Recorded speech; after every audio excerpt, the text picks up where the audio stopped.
ये संसार किससे मिलकर बना है? अच्छाई और फेस और अर्थ जब मिलते हैं तो ही बल्ब जलता है।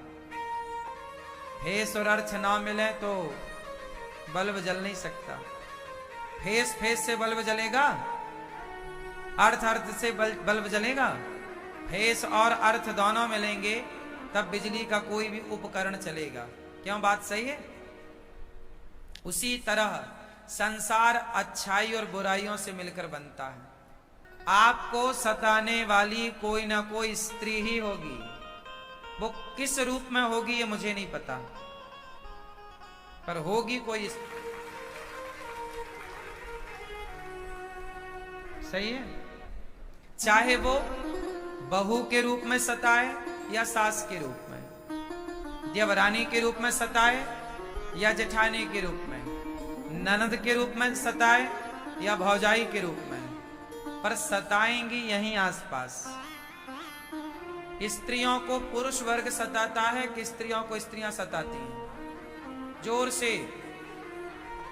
पुरुष तो यूं ही बदनाम है साहब, स्त्रियों को कभी पुरुष नहीं सताता। हाँ, दुशासन जैसे कुछ होंगे समाज में, हम ये नहीं कहते कि नहीं है। रावण जैसे कुछ होंगे समाज में, पर मात्रा 5% है।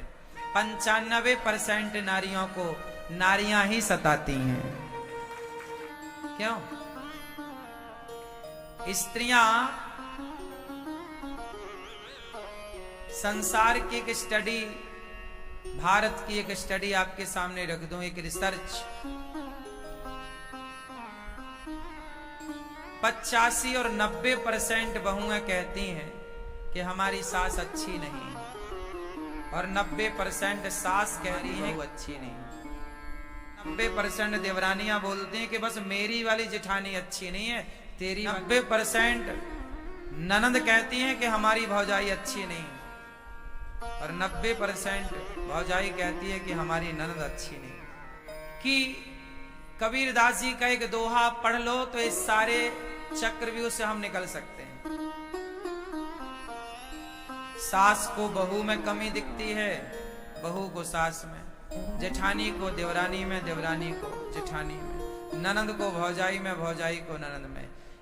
इन सारे चक्रव्यूह से निकालने के लिए एक दोहा पढ़ूंगा कबीरदास जी का, आप बाहर आ जाओगे। बोलो मेरे संग। मैं एक दोहा सुनाता हूं आपको, फिर आप लोग अर्थ में चला बुरा न मिलिया। क्या मतलब होगा?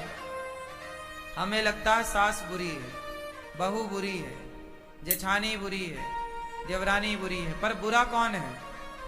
चोर जो होता है उसे ऐसे ही लगता है कि ये भी चोर है, और संत को ऐसा लगता है कि ये भी संत है। ज्ञानी को ऐसा लगता है आप अच्छे होंगे तो आपको सब अच्छे दिखेंगे, जब आप बुरे होंगे।